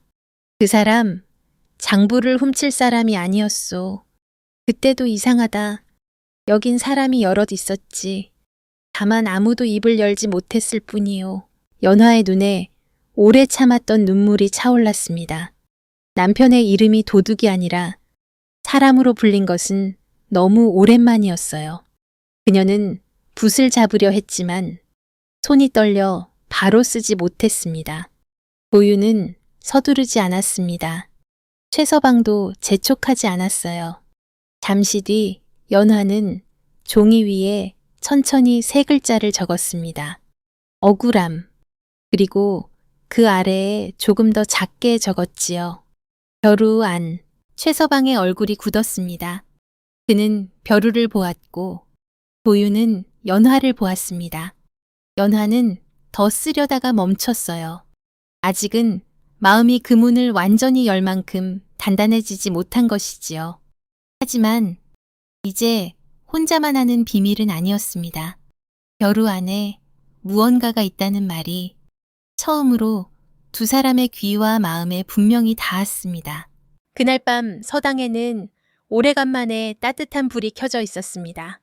아이들이 돌아간 뒤 도윤은 문을 걸고 최서방과 마주 앉았습니다. 최서방은 한재문이 죽기 전 약방에 들러 손목을 다친 채 붕대를 감아달라 했던 일을 이야기했어요. 그날 재문이 혹여 내 글씨와 닮은 문서가 나오거든 끝획을 보시오 라고 했다는 말도 꺼냈지요. 도윤은 그 말을 마음에 새겼습니다. 끝획, 필체, 장부, 벼루 안. 흩어진 조각들이 더 가까이 붙기 시작했어요. 연화는 방 한쪽에서 벼루를 끌어안고 앉아 있었습니다. 예전처럼 숨으려는 모습은 아니었어요. 아직 두렵지만 이제는 그 두려움이 어디로 향해야 하는지 조금씩 알게 된 사람 같았습니다. 그녀는 벼루를 내려놓고 아주 천천히 먹을 갈았습니다. 사각거리는 글소리가 다시 밤에 퍼졌지요. 그러나 그 소리는 더 이상 홀로 우는 소리만은 아니었습니다. 아이들에게 줄 글본, 남편의 이름을 되찾을 글, 언젠가 관아 앞에 내놓아야 할 진술, 그 모든 것이 조금씩 같은 먹빛 안에서 살아나고 있었어요. 그런데 바로 그 무렵, 산 아래 윤참봉 집에서도 등잔불이 꺼지지 않고 있었습니다. 윤참봉은 새로 꾸민 토지 문서를 앞에 두고 한참이나 붓을 들지 못했지요. 예전 한제문의 필체와 닮은 글씨가 꼭 필요했습니다. 그래야 오래된 장부와 새 문서가 서로 맞아떨어질 테니까요. 그리고 그에게도 소문 하나가 들어와 있었습니다. 절터서당에 사는 벙어리 과부가 죽은 한제문의 글씨와 닮은 글본을 쓴다는 소문이었지요. 그 밤 윤참봉은 오래 묵은 문서를 덮으며 중얼거렸습니다. 손이 살아있다면 그 손을 내 뜻대로 쓰게 하면 될 일이지. 그 말이 산 아래 어둠 속으로 가라앉을 때 절터서당의 연화는 아무것도 모른 채 아이의 이름 석자를 정성껏 써 내려가고 있었습니다. 그리고 그녀의 낡은 벼루 밑에서는 아직 열리지 않은 진실이 조용히 때를 기다리고 있었지요. 절터서당의 아침은 산 아래 마을보다 조금 늦게 밝았어요. 해가 먼저 능선 끝에 걸리고 그 빛이 깨진 석등을 지나 마루 앞까지 천천히 내려오면 그제야 서당 안에도 하루가 시작되었지요. 연화는 새벽마다 먼저 일어나 아궁이에 불씨를 살리고 전날 아이들이 두고 간 종이를 정리했습니다. 잘못 쓴 글자는 따로 모아두었다가 다시 펴서 쓰게 했고 먹물이 너무 번진 종이는 아궁이 불쏘시개로 쓰지 않고 말려두었어요. 아이들이 애써 쓴 흔적을 함부로 태우고 싶지 않았던 겁니다. 도유는 그런 연화를 보며 가만히 웃을 때가 많았습니다. 처음 그의 초갓집에 왔을 때의 연화는 마치 그림자처럼 움직였지요. 소리내지 않으려 하고 눈에 띄지 않으려 하고 누구의 마음에도 오래 머물지 않으려 했어요. 그런데 이제는 달랐습니다. 말은 여전히 나오지 않았지만 그녀의 손은 아이들의 손 위에 머물렀고 눈빛은 틀린 글자를 나무라기보다 다시 시작할 자리를 찾아주었습니다. 사람이 다시 살아난다는 것은 꼭 큰 소리를 내며 돌아오는 일이 아니지요. 때로는 남의 이름을 정성껏 써주는 일에서부터 시작되기도 합니다. 아이들은 연화를 점점 더 따랐어요. 처음에는 글씨 아주머니라 부르더니 나중에는 몰래 연화 선생님이라 부르는 아이도 생겼습니다. 그 말을 들은 연화는 깜짝 놀라 손사래를 쳤지만 아이들은 웃으며 더 크게 불렀지요. 선생님, 제 이름도 다시 써주세요. 선생님, 이 획은 왜 이렇게 꺾어요? 연화는 대답 대신 붓을 들었습니다. 한 획을 쓰고 아이의 손을 잡아 같은 길을 따라가게 했어요. 말은 없었지만 아이들은 알아들었습니다. 오히려 어떤 아이는 도윤의 긴 설명보다 연화의 조용한 손짓을 더 잘 이해했지요. 그 글본들이 산 아래로 내려가면서 소문도 조금씩 모양을 바꾸었습니다. 처음에는 귀신 들린 과부가 밤마다 죽은 사람 이름을 쓴다더라 하던 말이 어느새 그 과부가 아이들 글씨를 바로잡아 준다더라로 바뀌었어요. 물론 모두가 좋게 본 것은 아니었습니다. 우물가 안악들 중에는 여전히 찜찜한 얼굴로 벙거리가 선생 노릇을 한다니 세상 참 뒤집혔다고 말하는 이도 있었지요. 하지만 아이들이 깨끗한 글씨로 제 이름을 써 와 부모에게 보이면 그 말도 예전처럼 쉽게 커지지는 못했습니다. 아이의 손에 남은 글씨는 헛소문보다 조용하면서도 질긴 힘이 있었거든요. 최서방은 그 뒤로도 몇 번 절터 서당에 올라왔습니다. 겉으로는 약을 가져온다는 핑계였지만 사실 그는 연화의 글본을 살피고 오래전 한제문을 기억하는 조각들을 하나씩 꺼내고 있었지요. 어느 날 그는 낡은 약첩을 하나 들고 왔어요. 그 안에는 몇 해 전 한제문이 약값 대신 써주었다는 간단한 약방 장부 쪽지가 끼워져 있었습니다. 종이는 누렇게 바랬지만 글씨는 아직 또렷했어요. 최서방은 그것을 도윤 앞에 펼쳐놓고 말했습니다. 보시오. 이 끝획을 힘을 숨기듯 눌렀다가 마지막에 놓아주는 버릇이 있소. 연화 여인의 글에도 그 흔적이 있지. 도윤은 그 글씨를 한참 보았습니다. 연화가 쓴 글본과 완전히 같지는 않았어요. 남편의 글씨는 더 단단했고 연화의 글씨는 조금 더 부드러웠지요. 그러나 붓을 세우는 법, 마지막 획을 숨 쉬듯 빼는 방식, 글자 사이를 띄우는 간격에는 같은 집의 밤을 지나온 흔적이 있었습니다. 연화는 두 글씨를 나란히 보다가 눈을 감았습니다. 그 종이 위에서 남편의 손이 다시 살아난 듯 했지요. 그녀는 천천히 붓을 들어 종이 아래에 썼습니다. 그이가 가르쳤어요. 최서방은 고개를 끄덕였습니다. 그럴 줄 알았소. 한설이는 글을 허투루 쓰는 사람이 아니었지. 약방에 들릴 때마다 남의 이름 하나도 바로 적어야 한다고 했소. 이름을 잘못 쓰면 사람의 사정도 잘못 읽게 된다고. 그 말에 연화의 눈시울이 붉어졌습니다. 남편을 기억하는 사람이 아직 세상에 남아있다는 것. 그것은 연화가 생각한 것보다 큰 위로였어요. 그동안 한제문이라는 이름은 도둑, 죄인, 죽은 설이라는 말 속에 묻혀 있었지요. 그런데 최서방의 입에서는 성실한 사람, 이름을 아끼던 사람으로 다시 살아났습니다. 그러나 인정이 시작되면 숨어있던 위험도 함께 움직이는 법입니다. 한 아래 윤찬봉 집에서는 며칠째 문객과 하인들이 드나들었어요. 윤찬봉은 새로 꾸민 토지 문서를 관에 올려야 했습니다. 그 문서에는 오래전 빼앗은 논의 소유권을 완전히 굳히는 내용이 담겨 있었지요. 문제는 오래된 장부와 새 문서의 필체가 어긋난다는 데 있었습니다. 예전에 한제문의 이름으로 꾸며둔 장부가 있었고 이번 문서도 그 흐름에 맞아야 했어요. 필체가 다르면 새로 부임한 원님이 의심할 수도 있었습니다.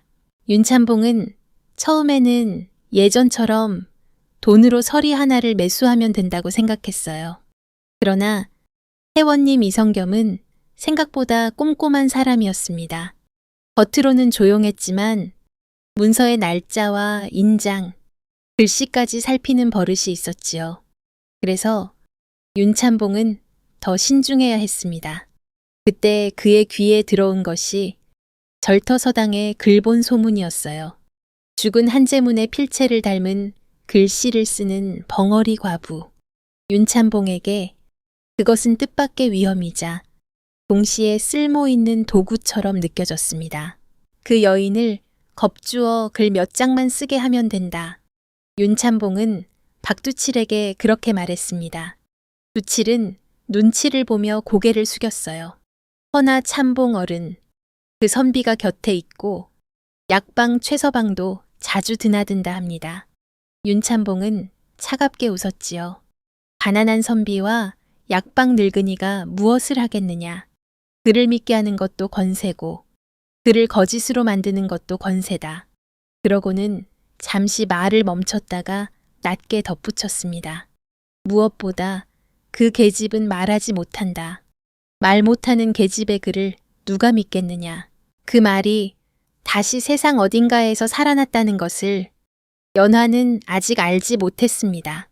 하지만 그날 저녁부터 그녀의 몸은 이상하게 긴장했어요.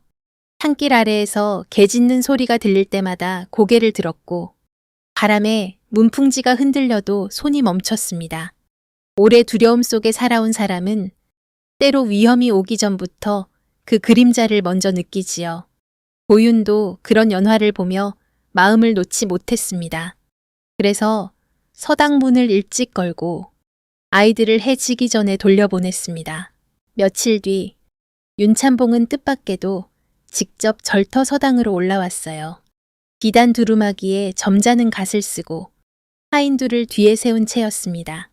겉으로는 예의를 차린 얼굴이었지요. 도윤은 마루 아래로 내려가 그를 맞았습니다. 찬봉 어른께서 이 누추한 서당에는 어쩐 일이십니까? 윤찬봉은 마당을 천천히 둘러보며 말했어요. 강선비가 아이들을 가르친다 하여 들렀소. 고을에 글 읽는 아이가 늘면 좋은 일 아니겠소. 말은 부드러웠지만 그의 눈은 이미 방문 안쪽을 향하고 있었습니다. 연화는 방 안에서 아이들의 글본을 정리하다가 그 목소리를 듣고 그대로 굳었습니다. 오래전 골목길, 비에 젖은 담장, 남편이 끌려간 뒤 자신을 막아서던 그림자, 그 모든 것이 한순간에 되살아났지요.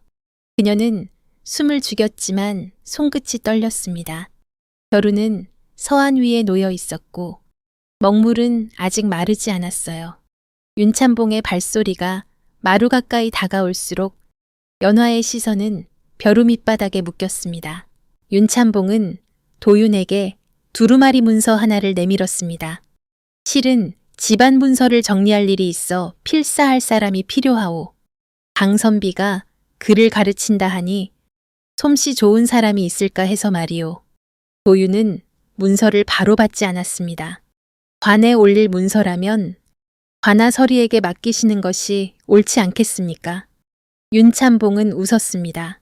서리들은 손이 거칠어 예전 한재문이 살아있을 때는 그런 걱정이 없었는데 말이오.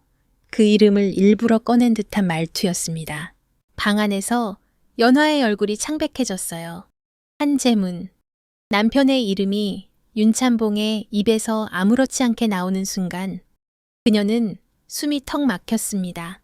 도윤도 그것을 느꼈지만 표정을 바꾸지 않았습니다. 윤찬봉은 계속 말했지요. 들으니 이 서당에 글씨를 곱게 쓰는 여인이 있다 하더군. 말은 못해도 손은 쓸만하다던데. 그 말에 도윤의 눈빛이 굳었습니다. 그 여인은 이곳에서 쉬며 아이들 글본을 도와줄 뿐입니다. 남의 문서를 맡길 사람은 아닙니다. 윤찬봉은 처음으로 도윤을 똑바로 보았습니다. 강선비, 세상에 쓸모없는 사람은 없소. 다만 어디에 쓰이느냐가 다를 뿐이지. 그러고는 방문 쪽으로 시선을 돌렸습니다.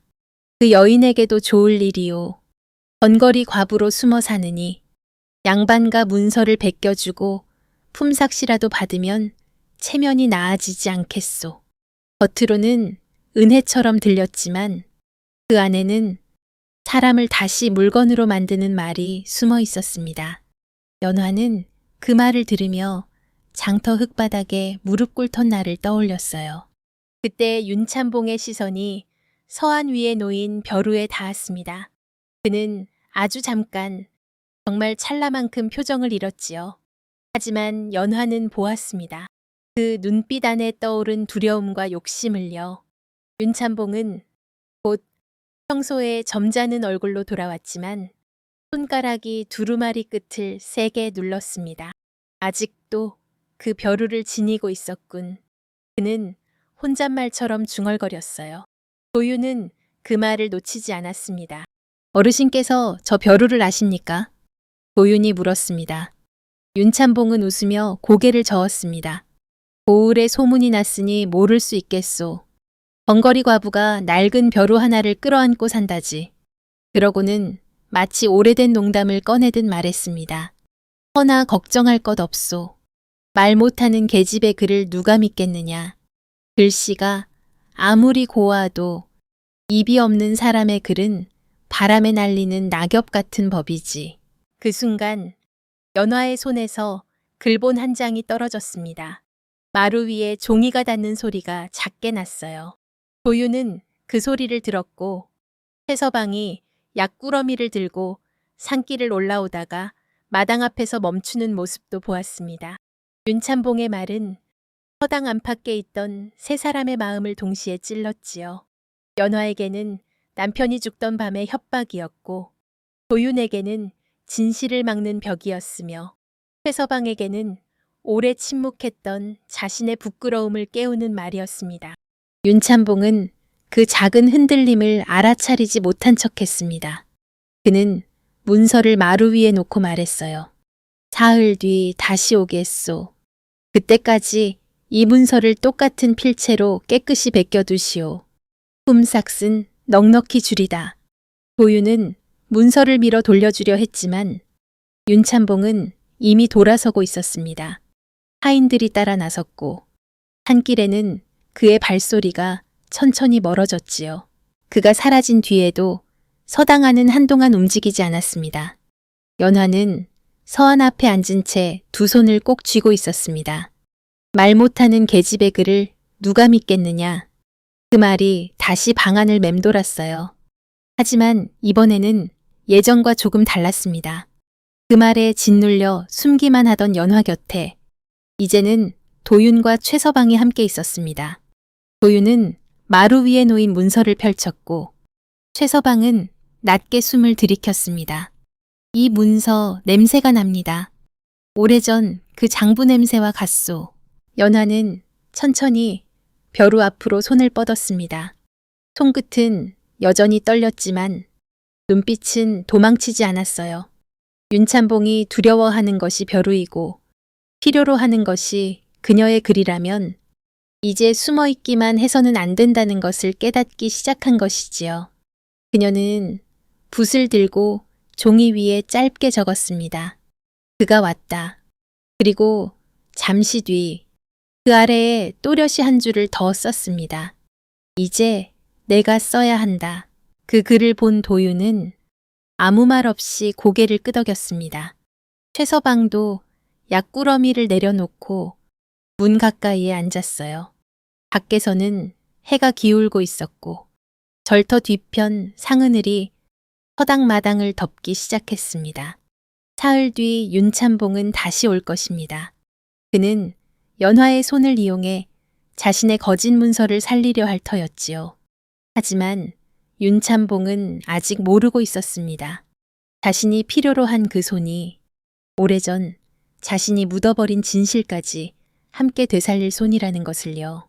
윤찬봉이 남기고 간 문서는 서당 마루 위에 오래 놓여 있었어요. 누구도 곧바로 손대지 않았지요. 마치 종이 한 장이 아니라 오래된 죄의 그림자 한 조각이 그곳에 떨어져 있는 듯 했습니다. 상하늘은 점점 깊어졌고 아이들이 앉던 자리에는 낮에 흘린 먹물 자국이 아직 마르지 않았어요. 연화는 그 앞에 조용히 앉아 있었습니다. 조금 전 자신이 쓴 글, 이제 내가 써야 한다. 그 문장을 보고 또 보았지요. 손은 떨렸지만 그 떨림 속에는 예전과 다른 힘이 있었습니다. 도윤은 윤찬봉의 문서를 천천히 펼쳤습니다. 겉으로 보기에는 평범한 토지 문서였어요. 어느 논이 누구의 소유이고 어느 해 어느 달에 거래되었으며 증인으로 누가 이름을 올렸는지 적혀 있었지요. 그러나 자세히 보면 이상한 곳이 많았습니다. 날짜의 간격이 맞지 않았고 문장마다 쓰는 말투가 달랐으며 무엇보다 끝획이 묘하게 어긋나 있었어요. 도윤은 최서방이 가져온 한제문의 옛 약방 쪽지와 나란히 놓고 비교했습니다. 겉으로는 닮았으나 숨결이 다르오. 도윤이 낮게 말했지요. 최서방도 고개를 끄덕였습니다. 한서리의 글씨는 끝에서 힘을 놓았소. 이 문서는 끝에서 억지로 힘을 준 흔적이 있지. 흉내는 냈으나 손이 다르오. 연화는 그 말을 듣고 문서를 가까이 당겨보았습니다. 그녀는 남편의 글씨를 누구보다 잘 알았어요. 함께 밤을 새우며 배웠고 먹이 마르는 속도까지 옆에서 보아온 사람이니까요. 제문의 글은 단정했지만 차갑지 않았습니다. 글자 사이에 숨 쉴 틈이 있었지요. 그런데 윤참봉의 문서는 모양만 닮으려다 사람의 숨을 지워버린 글이었습니다. 연화는 붓을 들었습니다. 이번에는 아이들 글본을 쓰듯 천천히 시작했어요. 윤참봉이 가져온 문서의 문장을 그대로 베끼는 척하며 한 줄 한 줄 종이에 옮겼지요. 도윤과 최서방은 숨을 죽이고 지켜보았습니다. 연화의 손은 처음에는 흔들렸지만 몇 글자 지나자 점점 안정되었습니다. 먹빛은 고르고 획은 부드러웠고 마지막 끝획은 남편에게 배운 방식 그대로 살짝 놓였습니다. 똑같은 내용인데도 글은 전혀 다른 얼굴을 하고 있었어요. 거짓 문서가 연화의 손을 지나자 오히려 그 거짓이 더 분명히 드러나기 시작한 겁니다. 한참을 쓰던 연화가 문득 멈췄습니다. 그녀는 윤참봉 문서에 한쪽 귀퉁이를 손끝으로 짚었어요. 거기에는 증인 이름 하나가 적혀 있었습니다. 이미 죽은 농부의 이름이었지요. 도윤은 그것을 보고 눈살을 찌푸렸습니다. 이 사람은 작년에 세상을 떠난 이가 아니요? 최서방이 얼른 몸을 기울여 보더니 숨을 들이켰어요. 맞소. 약방에서 마지막 약을 지어준 사람이요. 그런데 이 문서 날짜는 그 뒤로 되어 있군. 죽은 사람이 산 사람처럼 증인이 된 문서. 그것만으로도 문서가 거짓이라는 냄새가 짙어졌지요. 연화는 새 종이를 끌어와 짧게 적었습니다. 이 방식 전에도 있었다. 그리고 잠시 망설이다가 그 아래에 썼어요. 제문이 보았다. 도윤은 그 글을 읽고 마음이 서늘해졌습니다. 한제문이 죽기 전 보았던 것도 이와 같은 문서였던 겁니다. 죽은 사람 이름, 바뀐 날짜, 억지로 흉내낸 필체. 윤참봉은 같은 수법으로 남의 논을 제 손에 넣어왔고 그것을 알아본 한제문을 도둑으로 몰았던 것이지요. 이제 흐릿하던 진실의 윤곽이 조금씩 얼굴을 드러내고 있었습니다. 하지만 아직 부족했습니다. 관에서 다시 번거리 과부의 글을 어찌 믿느냐고 한다면 그들의 말은 또 막힐 수 있었어요. 도윤은 문서와 글본을 보며 깊이 생각했습니다. 벼루 안에 무엇이 있는지 알아야 하오. 그 말이 나오자 연화의 손이 멈췄습니다. 그녀는 반사적으로 벼루를 품에 끌어안았지요. 도윤은 서둘러 덧붙였습니다. 빼앗겠다는 뜻이 아니오. 그 안에 남편의 마지막 말이 있다면 이제는 숨겨둘 때만은 아닌 듯하오. 연화는 오래도록 벼루를 내려다보았습니다. 낡은 벼루 가장자리에는 자신의 피가 먹빛과 섞여 남긴 희미한 자국이 있었습니다. 그 자국을 보자 비 오던 밤의 기억이 밀려왔어요. 젖은 도포를 입고 돌아온 제문, 숨을 죽인 채 벼루 밑을 열던 손, 혹여 내가 돌아오지 못하는 날이 오거든 이 벼루를 지켜라 하던 목소리. 연화는 그동안 벼루를 지킨다고 생각했습니다. 하지만 어쩌면 벼루는 그저 숨겨두라고 남긴 것이 아니라 언젠가 열어야 할 때를 기다리라고 남긴 것일지도 몰랐지요. 연화는 천천히 고개를 끄덕였습니다. 도윤은 손을 씻고 최서방은 등잔불을 가까이 가져왔어요. 벼루는 서안 한가운데 조심스레 놓였습니다. 밑바닥을 살피자 아주 가느다란 틈이 보였지요. 오래된 먹물과 먼지가 그 틈을 감추고 있었지만 붉은 얼룩 근처를 누르자 미세하게 흔들렸습니다. 도윤은 얇은 대나무 조각을 가져와 틈에 넣었습니다. 연화는 숨을 멈춘 채 바라보았어요. 딸깍, 아주 작은 소리가 났습니다. 그리고 벼루 밑판 한쪽이 천천히 들렸지요. 그 안에는 기름 먹인 작은 종이 조각들이 들어있었습니다. 세월이 지났는데도 글씨가 완전히 지워지지 않는 것은 누군가 정성껏 싸두었기 때문이었어요. 종이는 여러 조각으로 나뉘어 있었고 붉은 먹으로 그은 표시도 있었습니다. 도유는 그중 가장 큰 조각을 펼쳤습니다. 거기에는 한제문의 글씨가 남아 있었지요. 윤씨집 문서. 날짜가 거짓이다. 죽은 이의 이름이 증인에 올랐다. 장부 원본은 바뀌었다. 글은 짧았지만 한 줄 한 줄이 칼날처럼 선명했습니다. 연화는 그 글을 보는 순간 손으로 입을 막았습니다. 소리는 나오지 않았지만 온몸이 울고 있었어요. 남편이 마지막까지 죄인이 아니었음을 스스로 남겨두었다는 사실, 그리고 그가 연화에게 벼루를 맡긴 까닭이 이제야 완전히 드러난 것이지요. 최서방은 눈을 감고 한숨을 내쉬었습니다. 한설이가 죽기 전 내게 끝획을 보라 한 까닭이 있었구나. 도유는 조심스럽게 다른 조각들도 펼쳤습니다. 일부는 훼손되었지만 윤참봉이 꾸민 토지 문서의 방식과 이름들이 여럿 적혀 있었어요. 그중 마지막 조각에는 연화의 이름이 있었습니다. 연화가 살아있다면 이 글을 믿어주시오.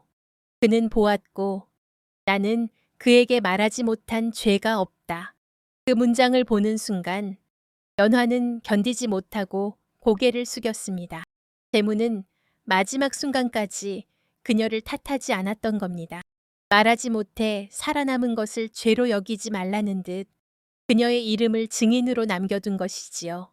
그 이름은 오래도록 사람들 입에서 번거리 과부로 지워졌지만 벼루 안에서는 여전히 한연화라는 온전한 이름으로 살아 있었습니다. 도유는 그 종이들을 다시 기름종이에 싸며 말했습니다. 이제 관하로 가야 하오. 그러나 그냥 가서는 안 되어. 윤참봉이 다시 빠져나갈 틈을 막아야 하오. 최서방은 고개를 끄덕였습니다. 나도 함께 가겠소.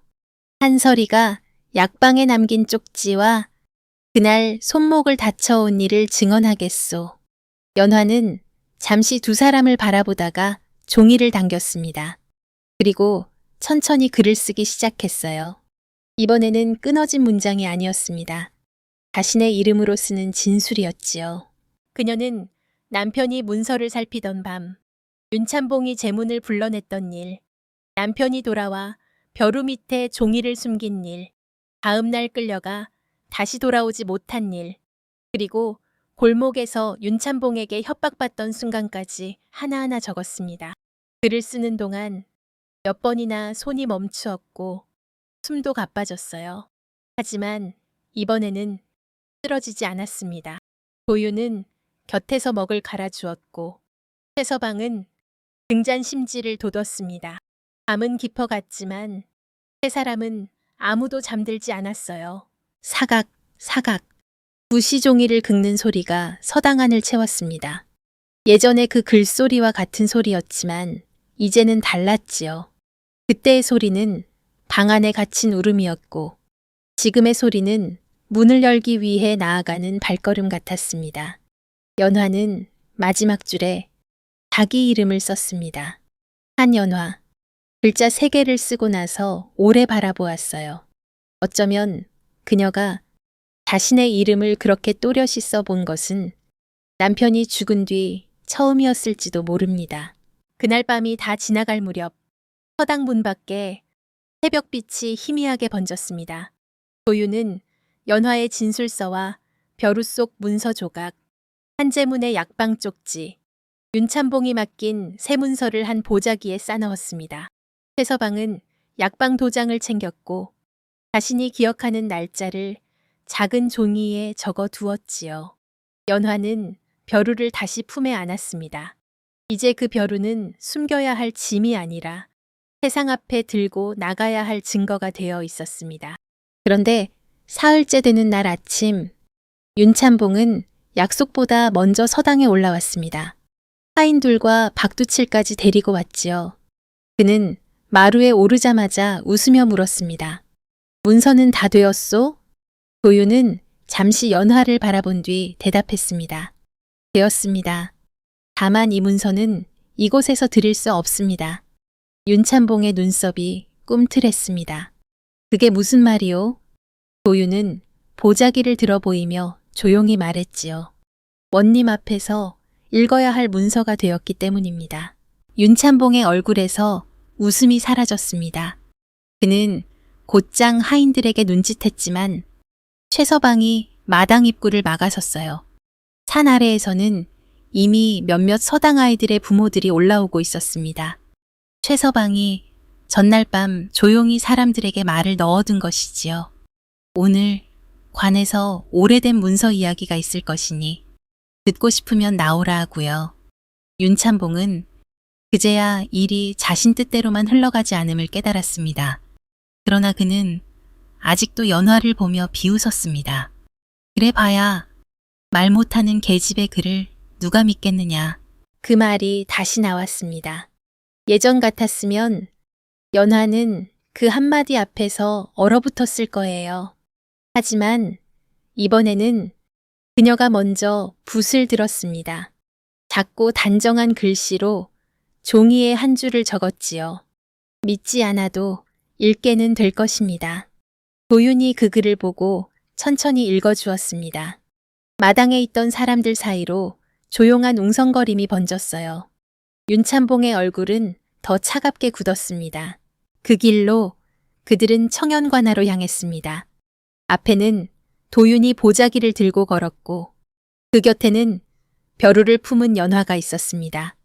최서방과 몇몇 마을 사람들이 뒤따랐고 윤찬봉은 하인들을 거느린 채 조금 떨어져 걸었지요. 장터를 지나갈 때 예전 연화를 헐값이라 비웃던 사람들이 하나둘 고개를 돌려 바라보았습니다. 그날 흙바닥에 무릎 꿇었던 여인이 이제는 낡은 벼루를 품고 관하로 들어가고 있었어요. 말은 없었지만 그녀의 걸음은 그때와 달랐습니다. 관하 동원 앞에는 소문을 듣고 모인 사람들이 점점 늘어났습니다.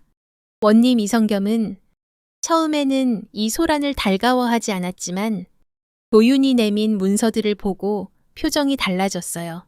특히 죽은 사람 이름이 증인으로 올라간 윤찬봉의 새 문서, 한재문의 옛 쪽지, 그리고 벼루 속에서 나온 조각들이 서로 같은 이름과 날짜를 가리키자 그는 쉽게 넘길 수 없다는 것을 알았지요.